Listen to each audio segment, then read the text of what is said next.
This is the business news of Georgia and the world in English on TV3. I am Nugzaru Khaza. Good morning. The harvest time is here, and it starts with the Doplisaro vineyards of the Kakheti region. The state is ready to keep helping the grape harvesters this year. Farmers will sell 1 kilo of grape for 1 lari to wine factories.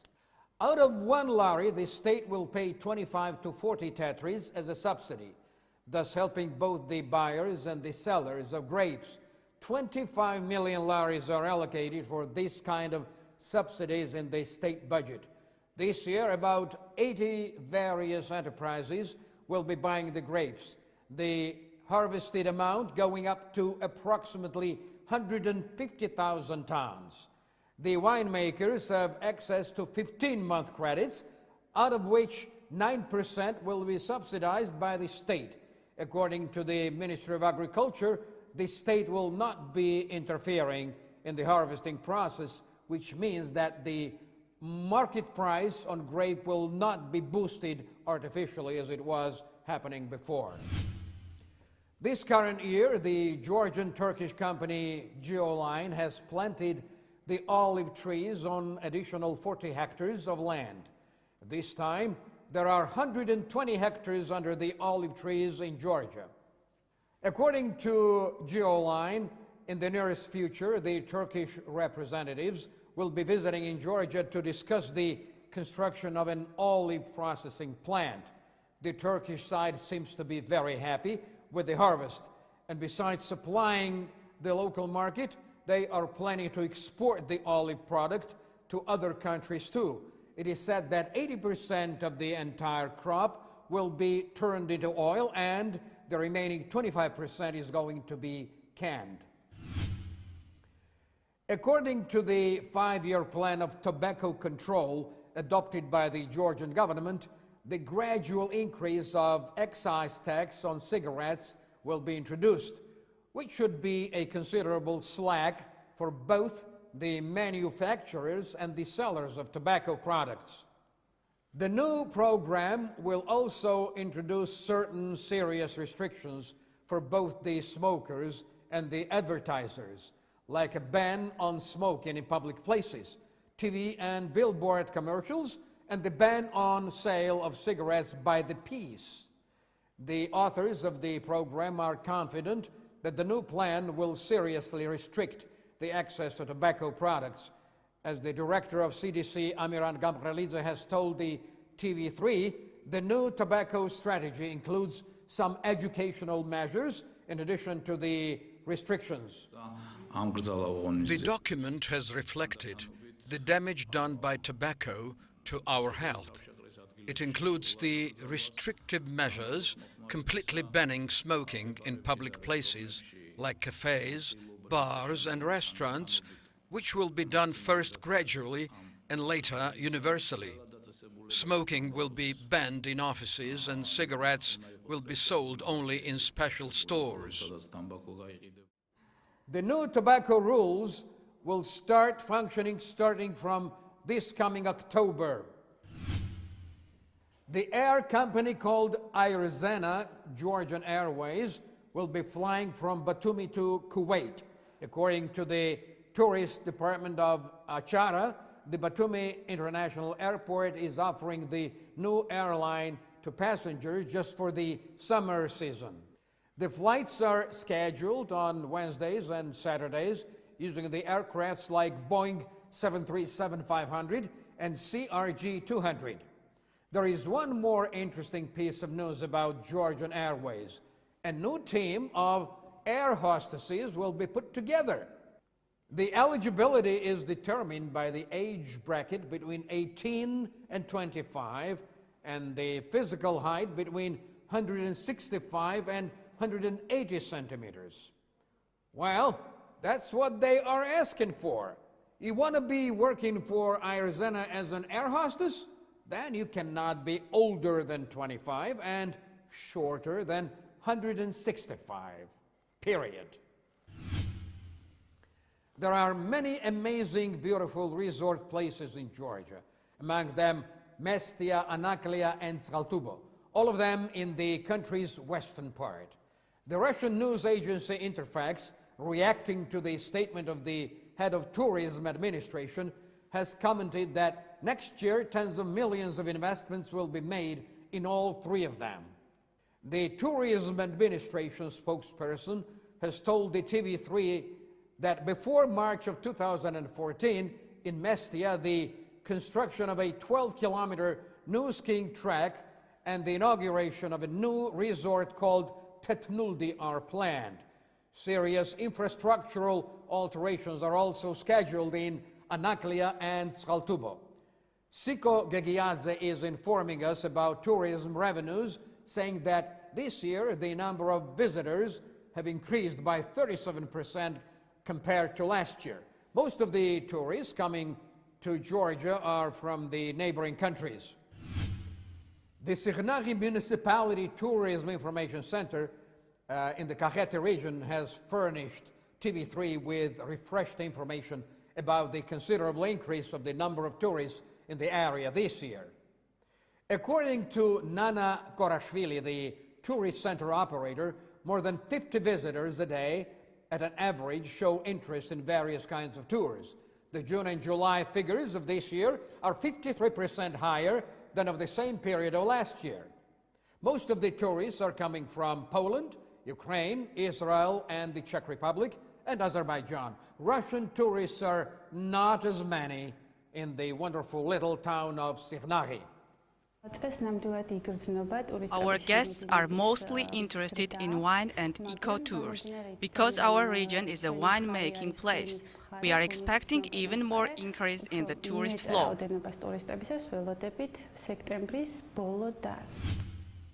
Bad weather had recently wet-blanketed the beaches of Georgia, but the season is up and going again in Batumi. Our correspondent Kote Mosidze has this story. The summer season is at its height in Batumi. Businesses are rolling at a high speed too. My impression is that Georgian economy is gathering momentum, judging by tourism. Let's see what people say about this. Batumi is a very nice city. I like it. It's my first day actually in the city, and I really like the situation. The prices are good. They are not expensive, but they are not that cheap. Prices are same as last year. We are expecting tourists to come from all over the world.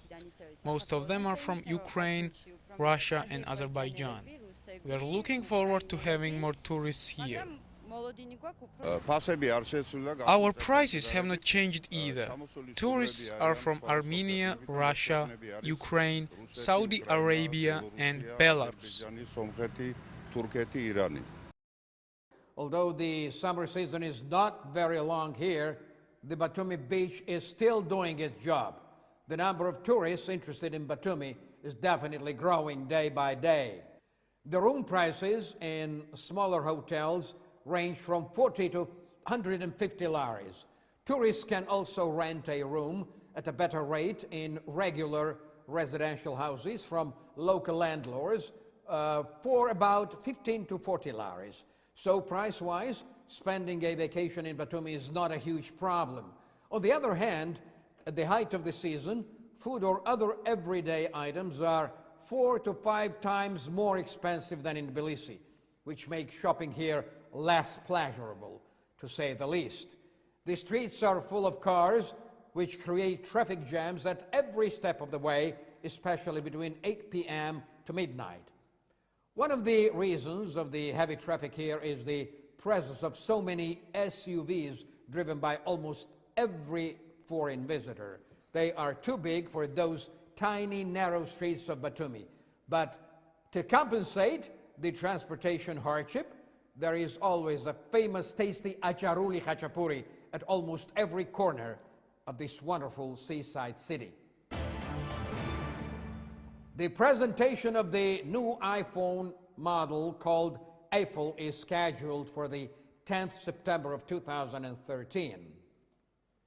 According to reliable foreign information sources, the American company is so far refraining from making any comments about the event. The world-renowned American multinational corporation is manufacturing the consumer high-tech goods. It is headquartered in Cupertino in the state of California of the United States of America. In China, the analogous to Paris urban settlement could not justify itself. The city, which is full of the European-style buildings, the Eiffel Tower imitation, and even the famous fountains, has not been populated in the last 6 years. It is empty, totally devoid of people. On the 500,000 square meter territory, there is a school, a kindergarten, public offices, trade centers, clubs, and restaurants, but there are only 2,000 people living there. According to the local government, the property prices in there are the lowest possible, but the Chinese citizens have no desire at all to be living there.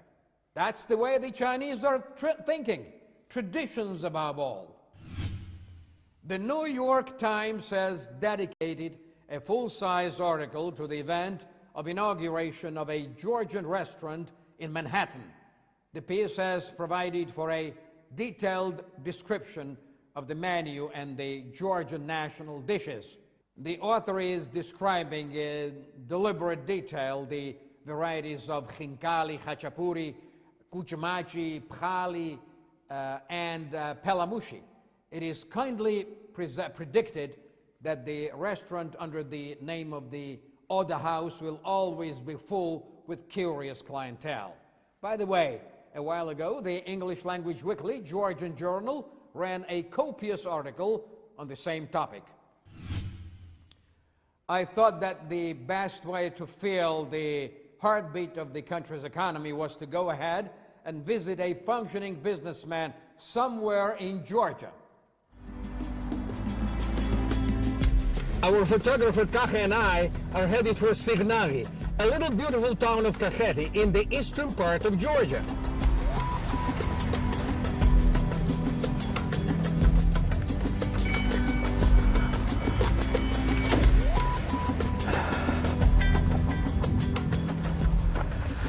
There, I'm going to see my good old friend, the famous John Wardeman.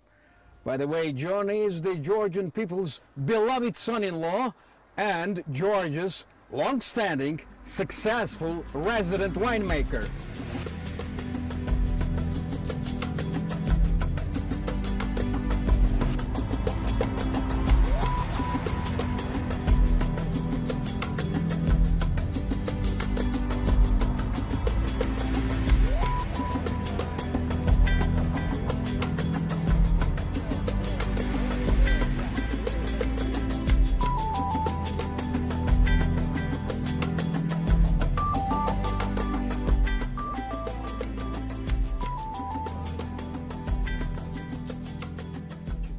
John, you came here, a young American boy, right? And what in essence made you stay here?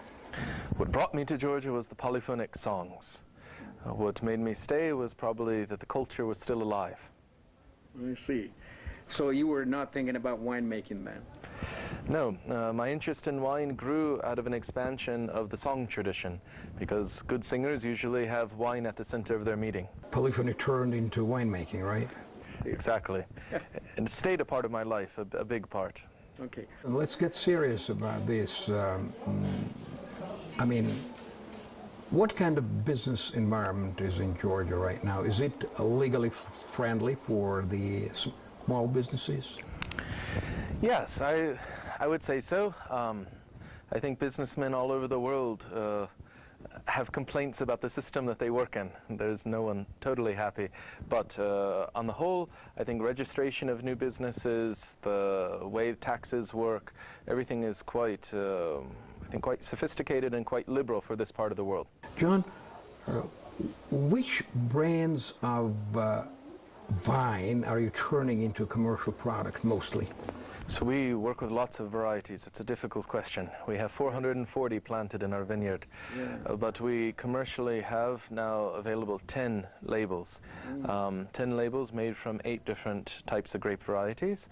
And part of the effort of Pheasant Steers has been taking the original Georgian method, original Georgian varieties, and farming naturally without the chemical processes that were introduced in industrialized farming, so farming traditionally and naturally as well.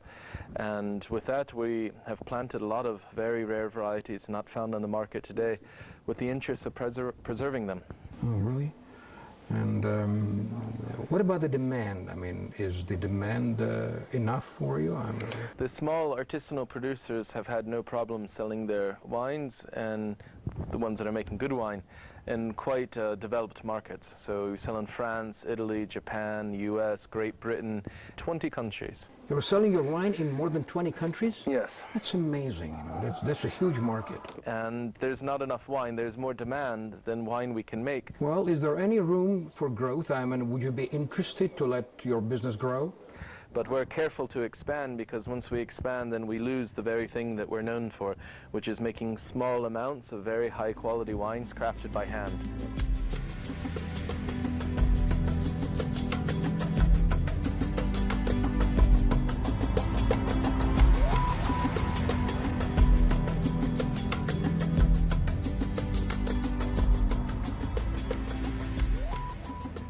Now, forget about this nice talk, and let's say if you have any special difficulties, you know, you would like to get rid of.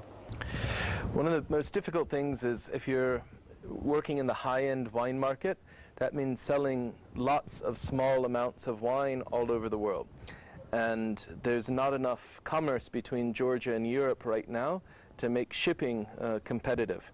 So what a French or Spanish producer can sell their wine in London for is considerably lower for the same quality of wine than we can because of the cost of shipping. So one bar to entry to developed markets is the cost it takes to get our wine to the market. So that's one frustrating problem. And other than that, I would say that wine tourism dovetails and is a very big part of our project. We own 2 wine bars in Tbilisi plus the restaurant here in Signagi. And for wine tourism to really take root in Georgia, we need more small producers and medium-sized producers that can handle tastings in a professional way, can interact and explain and tell Georgians' wine story artistically. And right now we stand out like a white raven. There's maybe only 4 or 5 places in all of Kakheti that do a good wine tasting with good wine and have a competent person that can speak multiple languages explaining it. People are not going to fly from North America to Georgia to be a wine tourist if there's only 5 places to visit. There needs to be 40, 50, 100. Well, once I've heard from you that ancient could make the cutting edge. How do you explain that? As it's a new word. The Qvevri, which is the oldest winemaking tradition in the world, you can go to hipster cafes with people with tattoos, mohawks, and earrings, and they're drinking Georgian wine. Oh, it's great, isn't it? It's interesting. It's amazing. How the ancient can become cutting edge. Provided you were not American, and provided you didn't have the prerequisites that you had when you started business. Yes. Would any Georgian young, vigorous, healthy man have started it and made a success out of it? Well, in the case of Pheasant Steers, we are lucky with 2 sides. My Georgian partner, Gela Patalishvili, grew up in the vineyards and was from a family that had been making wine for 8, 9 generations. And so he's the hand-on person in the vineyard and the cellar. I was the person that could tell the story, communicate it, and share it with the rest of the world. And it's turned out that quite a few times I'm speaking not about Pheasant Steers, but about Georgian wine history, wine varieties in general, giving lectures. And of course, the access and connections in the world, plus freedom of being able to use language, I think definitely gave some advantage. But more than anything, I've noticed something in Georgia. Georgians often only gain faith in their own culture when someone from the outside strongly values it. So the very reason that Georgians thought they needed to make wine that tasted like French or Spanish wine was the reason of not such great success in developed markets, because there they wanted something uniquely Georgian, something that stood out. So what Georgians were embarrassed about and thought made their wines weird, I thought that was their greatest asset and what needed to be championed.